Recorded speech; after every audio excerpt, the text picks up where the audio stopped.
Baiklah, Assalamualaikum warahmatullahi wabarakatuh. Baiklah, di sini kami dari kelompok 2 akan mendiskusikan suatu materi kami, yaitu bela negara.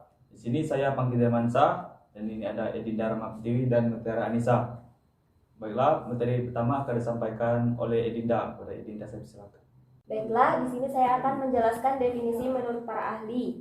Yang pertama, menurut Undang-Undang Dasar 1945, Undang-Undang Nomor 3 Tahun 2002, pengertian bela negara adalah sebuah sikap dan perilaku negara yang dijiwai oleh kecintaannya kepada Negara Kesatuan Republik Indonesia yang berdasarkan Pancasila dan Undang-Undang Dasar 1945 dalam menjalin kelangsungan hidup bangsa dan negara yang seutuhnya.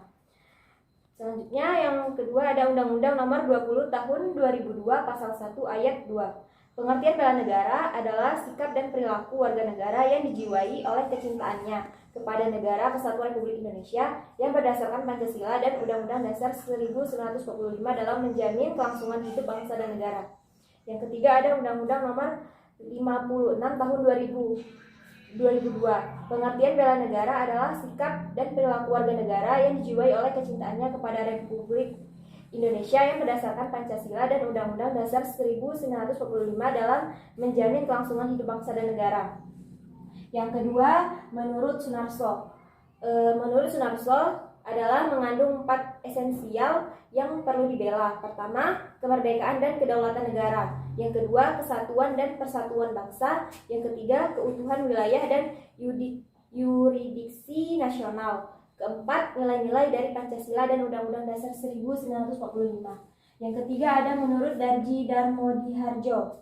Menurut Darji Darmodiharjo, pengertian bela negara adalah dilaksanakannya doktrin keamanan yang nasional, gunanya untuk berusaha menciptakan sebuah sistem pertahanan keamanan nasional.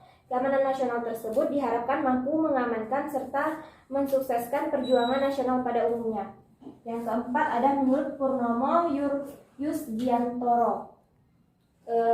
Pengertian bela negara menurut Purnomo Yusgiantoro ini sebuah sikap perilaku masyarakat. Sikap tersebut dijiwai dengan kecintaan kepada NKRI atau Negara Kesatuan Republik Indonesia. Yang kelima ada menurut Chaidir Basri. Pengertian bela negara ini adalah sebuah sikap, tekad, dan tindakan yang dilakukan oleh warga negara. Tindakan tersebut dilakukan secara menyeluruh, terpadu, teratur, serta berkelanjutan dilandasi dengan rasa cinta kepada tanah air. Selanjutnya, yang kedua ada pengertian. Sikap atau perilaku yang dijiwai oleh kecintaannya kepada negara atau bangsa. Setiap warga negara berhak sekaligus wajib ikut serta dalam usaha pembelaan negara. Syarat-syarat mengenai pembelaan diatur di dalam undang-undang. Kesadaran bela negara tersebut itu hakikatnya adalah kesediaan untuk berbakti kepada negara. Selain itu, kesediaan untuk berkorban dalam membela negara. Spektrum bela negara adalah hal yang sangat luas, dari yang paling halus sampai yang paling keras, seperti mulai hubungan baik antara sesama warga negara sampai secara bersama untuk menangkal ancaman yang nyata bagi musuh bersenjata. Yang ketiga ada unsur-unsur bela negara. Unsur-unsur bela negara ini yaitu yang pertama memiliki jiwa kecintaan tanah air, yang kedua rela berkorban demi terciptanya kesejahteraan bangsa dan negara, yang ketiga memiliki keyakinan bahwa Pancasila adalah ideologi negara, yang keempat memiliki sebuah kesadaran dalam berbangsa dan bernegara, yang kelima memiliki keahlian awal untuk bela negara. Selanjutnya ada landasan hukum dalam upaya bela negara. Yang pertama ada landasan ideal. Landasan ideal ini adalah yang sangat sesuai dengan yang dicita-citakan, diangan-angankan atau dikehendaki. Landasan ideal adalah upaya bela negara di Indonesia adalah Pancasila. Yang kedua ada landasan konstitusional. Landasan konstitusional dalam upaya bela negara di Indonesia adalah Undang-Undang Dasar 1945. Ada beberapa pasal yang membahas mengenai upaya bela negara, di antaranya yang pertama ada pasal 27 ayat 3 Undang-Undang Dasar 1945. Yang kedua ada pasal 30 ayat 1 Undang-Undang Dasar 1945. Yang ketiga itu ada landasan operasional. Landasan operasional ini dalam upaya bela negara di Indonesia tercatat di dalam Undang-Undang Nomor 3 Tahun 2002 pada pengertian bela negara. Baiklah, adapun materi selanjutnya akan disampaikan oleh Mutiara Nisa. Kepada Mutiara, saya silakan. Baiklah, saya di sini akan menjelaskan fungsi bela negara. Yang pertama, untuk melindungi serta mempertahankan negara dari sebuah ancaman luar. Yang kedua, untuk menjaga serta memelihara keutuhan wilayah negara Indonesia. Yang ketiga, bela negara adalah suatu kewajiban dari seluruh warga negara. Yang terakhir, bela negara adalah suatu panggilan sejarah dan wajib dilakukan seluruh warga negara. Selanjutnya, tujuan bela negara. Yang pertama, bertujuan untuk melakukan hal-hal terbaik untuk bangsa dan negara. Yang kedua, bertujuan untuk mempertahankan kesejahteraan serta kelangsungan hidup bangsa dan negara. Yang ketiga, bertujuan untuk melestarikan budaya bangsa dan negara.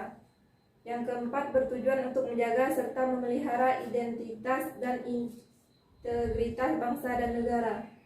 Yang kelima, bertujuan untuk menjalankan nilai-nilai yang ada di dalam Pancasila dan Undang-Undang Dasar 1945.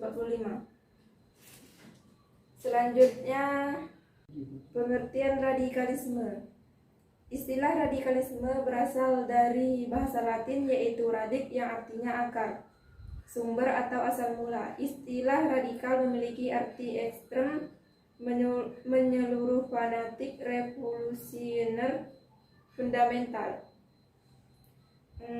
Radikalisme adalah suatu pandangan, paham, dan gerakan yang menolak secara menyeluruh terhadap tatanan, tertib sosial, dan paham politik yang ada dengan cara perubahan atau perombakan secara besar-besaran melalui jalan kekerasan. Baiklah, di sini saya akan menjelaskan faktor-faktor penyebab radikalisme. Yang pertama itu ada cara berpikir yang mengharuskan semua aturan harus dikembalikan ke agama, meskipun dengan cara yang kaku hingga menggunakan cara kekerasan. Yang kedua itu ada politik, melakukan pemihakan tertentu untuk menegakkan keadilan dengan cara kekerasan. Yang ketiga itu ada kondisi ekonomi dan sosial, memiliki ekonomi yang lemah dan biasanya pemikiran yang sempit sehingga mudah dipengaruhi oleh kelompok radikal. Yang keempat itu ada faktor psikologis, berawal dari peristiwa pahit dalam hidup seseorang, misalnya saja masalah ekonomi, masalah keluarga, masalah percintaan, rasa benci dan dendam. Semua masalah ini berpotensi membuat seseorang menjadi radikal. Yang kelima itu ada pendidikan. Pendidikan yang salah satunya pendidikan agama. Ciri-ciri radikalisme pertama itu ada terbentuk dari respon terhadap kondisi yang sedang berlangsung. Respon tersebut diwujudkan dalam bentuk evaluasi, penolakan, bahkan perlawanan. Yang kedua itu ada tidak pernah berhenti dalam upaya penolakannya sebelum terjadi perubahan drastis terhadap kondisi yang dikehendaki. Yang ketiga itu keyakinan sangat kuat terhadap program yang akan mereka jalankan. Yang keempat itu menggunakan kekerasan dalam mewujudkan keinginannya. Dan ataupun yang terakhir itu menganggap semua yang bertentangan dengannya bersalah. Adapun solusi untuk menangkal paham radikalisme khususnya di lingkungan kampus. Pertama itu pemahaman agama yang komprehensif. Yang kedua, pendalaman dan penghayatan Pancasila dan Undang-Undang NRI tahun 1945. Yang ketiga, monitoring dan evaluasi aktivitas mahasiswa di lingkungan PT. Yang keempat, pembinaan organisasi mahasiswa internal kampus secara terencana dan intensif. Yang kelima, pembentukan Satgas menangkal radikalisme di PT. Yang keenam itu melibatkan mahasiswa dalam kegiatan bela negara dan cinta tanah air. Yang ketujuh, menanamkan rasa kebangsaan kepada setiap mahasiswa. Adapun contoh bela negara bagi mahasiswa. Pertama itu ada mencegah adanya korupsi khususnya di lingkungan kampus. Yang kedua, menolak keterlibatan pada paham-paham radikalisme. Yang ketiga, ikut serta melakukan counter terhadap paham radikal. Yang keempat, mencegah ujaran kebencian antar mahasiswa. Yang kelima, mencegah narasi-narasi yang dapat memecah belah bangsa. Baiklah, itulah yang dapat kami sampaikan dari kelompok 2. Mohon maaf apabila ada kesalahan kata dari kelompok kami, dan saya akhiri wabillahi taufiq wal hidayah. Assalamualaikum warahmatullahi wabarakatuh.